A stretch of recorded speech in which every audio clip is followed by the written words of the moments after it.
अक्षय तृतीयेचा सण दरवर्षी वैशाख महिन्यातील शुक्ल पक्षातील तृतीया तिथीला साजरा केला जातो। तर आपल्या हिंदू धर्मामध्ये अक्षय तृतीया ही अत्यंत शुभ तिथी मानली गेली आहे। कारण अक्षय या शब्दाचा अर्थ असा आहे की कधीही नाश होत नाही। या दिवशी केलेले जप, दान, ज्ञान हे अक्षय फलप्राप्ती देणारे असते। म्हणजे या दिवशी केलेल्या शुभ कार्याचे श्रेष्ठ फळ मिळते। वैशाख महिना हा भगवान विष्णूसाठी आवडता आहे, म्हणून विशेषतः विष्णू व देवी लक्ष्मी यांची पूजा केली जाते। आजच्या व्हिडिओमध्ये आपण पाहणार आहोत अक्षय तृतीयानिमित्त कोणती वस्तू खरेदी करावी की ज्यामुळे आपल्या घरात सुख, समृद्धी, शांती, आरोग्य, सौभाग्य या सगळ्या गोष्टी प्राप्त होतील। तर येत्या अक्षय तृतीयेला तुम्ही सुद्धा ही वस्तू खरेदी करून आपल्या घरामध्ये त्याची स्थापना केली तर तुम्हालाही कधीच कशाची कमी पडणार नाही। त्याचबरोबर तुमच्या घरामध्ये अष्टलक्ष्मी वास करेल आणि लक्ष्मी मातेचा आशीर्वाद कायमच तुमच्या घरावर राहील। तर आपल्याला अक्षय तृतीयेच्या मुहूर्तावर काही ना काही खरेदी करायचं आहे, कारण यामुळे आपल्या घरात बरकतच होणार आहे। तर तुम्हाला सोने चांदी खरेदी करणं शक्य होत नसेल तर तुम्ही या दिवशी श्रीयंत्र हे नक्कीच खरेदी करू शकता आणि त्याच दिवशी आपल्या घरामध्ये त्याची प्राणप्रतिष्ठा सुद्धा करायची आहे। जर तुमच्या घरामध्ये श्रीयंत्र नसेल तर या दिवशी ते तुम्हाला नक्की खरेदी करायचं आहे व त्याची स्थापना करायची आहे। जर तुमची इच्छा असेल म्हणजे तुम्हाला श्रीयंत्र घ्यायचं असेल तर येत्या अक्षय तृतीयेला तुम्ही श्रीयंत्र खरेदी करू शकता, कारण यासारखा शुभ दिवस दुसरा नाही। 3:30 मुहूर्तामध्ये सुद्धा अक्षय तृतीया ही अत्यंत उत्तम मानली जाते। अक्षय तृतीया हा दिवस घरामध्ये श्रीयंत्र आणण्यासाठी शास्त्रामध्ये सर्वात शुभ दिवस मानला जातो। अक्षय तृतीयेला श्रीयंत्र घरी आणून वर्षभर लक्ष्मी मातेची कृपा प्राप्त होऊ शकते आणि त्या दिवशी श्रीयंत्र खरेदी करणे सुद्धा खूप शुभ मानले जाते। तर अक्षय तृतीयेच्या दिवशी सकाळी लवकर उठावे, आपली नित्य कामे करावीत। अक्षय तृतीया आहे तर आपण मुख्य दरवाजाची सजावट करू शकता, उंबरठ्यावरती हळदीचे लेपन करू शकता, दाराला पाना फुलांचे तोरण, दारामध्ये रांगोळी काढून माता लक्ष्मीच्या आगमनाची तयारी करायची आहे आणि त्यानंतर माता लक्ष्मीला सर्वात प्रिय असलेल्या श्रीयंत्राची आपण प्राणप्रतिष्ठा करायची आहे। तर श्रीयंत्र हे तुम्ही आधी कधीही खरेदी करू शकता, मात्र त्याची प्राणप्रतिष्ठा तुम्ही अक्षय तृतीयेच्या दिवशी तुमच्या देवघरामध्ये करायची आहे। कोणतेही यंत्र आकार, चिन्हे आणि अंक करून बनवले जाते। कोणत्याही यंत्राचा पुरेपूर लाभ घेण्यासाठी ते योग्य प्रकारे बनवणे आवश्यक असते। तर तुम्ही घरामध्ये श्रीयंत्राची स्थापना करत असाल तर श्रीयंत्र बरोबर आहे की नाही हे नीट तपासा। चुकीच्या श्रीयंत्राची पूजा केल्याने कोणतेही लाभ प्राप्त होणार नाहीत। देवी लक्ष्मी ही धनाची देवी आहे, तिला धन अर्पण करण्याऐवजी तिला भक्ती अर्पण केल्यास जास्त लाभ होईल। श्रीयंत्र हे देवी लक्ष्मीला प्रसन्न करण्याचा उत्तम उपाय आहे। असे मानले जाते की श्रीयंत्राची मनोभावे पूजा केल्याने देवी लक्ष्मीची विशेष कृपा प्राप्त होते। तर पूजा करताना सुरुवात कधीही आपण आचमन करून करतो। तर सर्वात प्रथम आपण आचमन करायचं आहे 3 वेळा।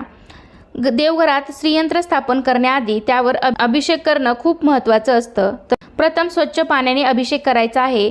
तर श्रीयंत्रावरती अभिषेक करताना तुम्ही 16 वेळा श्रीसूक्त पठण करू शकता। पाण्याने अभिषेक करून झाल्यानंतर आपल्याला पंचामृताने अभिषेक करायचा आहे। लक्ष्मी म्हणल्यानंतर डोळ्यासमोर सर्वात प्रथम येतो तो म्हणजे पैसा। आपण आपल्या घरामध्ये लक्ष्मी पूजन करतो, म्हणजे लक्ष्मीची पूजा करतो, ते पैशासाठीच करतो। पण खरं तर लक्ष्मी ही 8 स्वरूपामध्ये आहे, ज्याला आपण अष्टलक्ष्मी म्हणतो। आपण रोज आपल्या घरामध्ये ज्या लक्ष्मीची पूजा करतो ती लक्ष्मी ही आदी लक्ष्मी मानली गेली आहे, म्हणजे ती आदी स्वरूपातील लक्ष्मी आहे। तर नुसत्याच लक्ष्मीच्या पूजनाने किंवा धनाच्या पूजनाने अष्टलक्ष्मीची प्राप्ती होत नाही।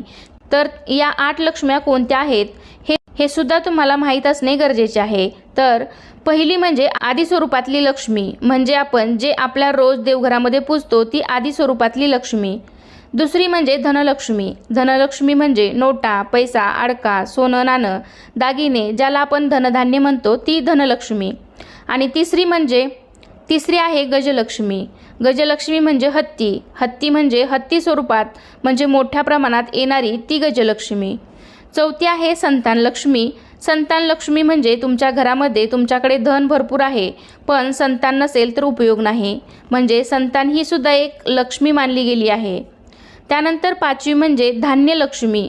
जर तुमच्याकडे धन आहे, गज पण आहे, संतान पण आहे, पण खायला जर घरामध्ये धान्य उगवत नाही, मग त्या पैशाचा उपयोग काय? म्हणून घरात धान्यलक्ष्मीसुद्धा गरजेची आहे. 6वी म्हणजे वीरलक्ष्मी. म्हणजेच तुम्ही जे हातामध्ये कार्य घेता त्यामध्ये तुम्हाला वीरत्व प्राप्त व्हावं, घेतलेल्या कार्यामध्ये तुम्हाला ऊर्जा मिळावी, यश मिळावं आणि तुमच्या हातून वीरत्व प्रकट व्हावं, म्हणून ही वीरलक्ष्मी.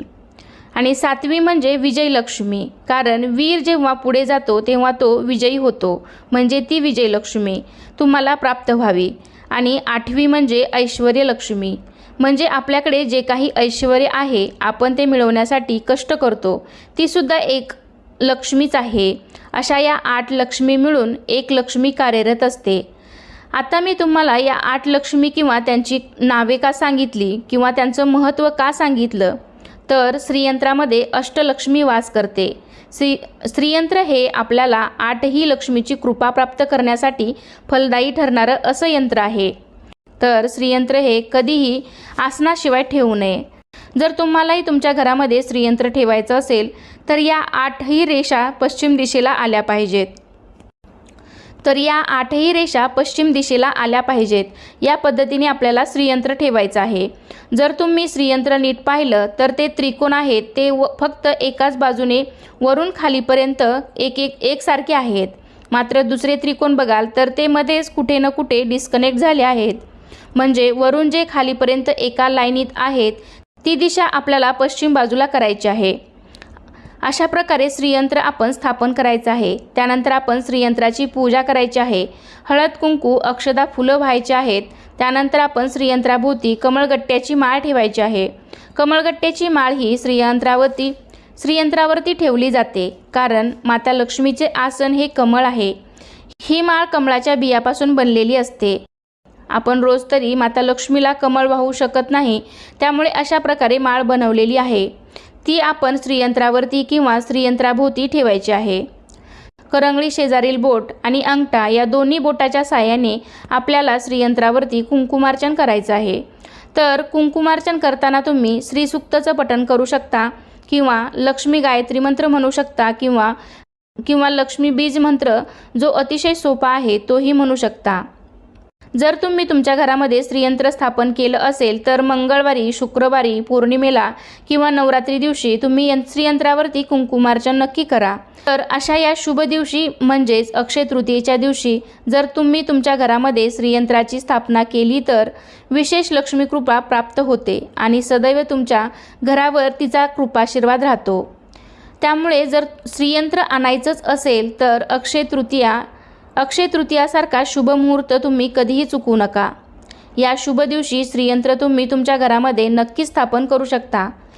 तर अक्षय तृतीयेच्या मुहूर्तावर जर तुम्ही श्रीयंत्राची खरेदी केली तर ते जास्त शुभ मानलं जातं. लक्ष्मी मातेला श्रीयंत्र सर्वात प्रिय आहे. हे श्रीयंत्र म्हणजे भगवान विष्णू आणि माता लक्ष्मी यांचं आसन आहे. जर तुम्ही तुमच्या देवघरामध्ये श्रीयंत्र स्थापन केलं तर माता लक्ष्मी कायम आपल्या घरामध्ये निवास करते असे मानले जाते. तर आजचा व्हिडिओ कसा वाटला नक्कीच कमेंटद्वारे सांगा. हा व्हिडिओ आवडला असेल तर लाईक करायला विसरू नका.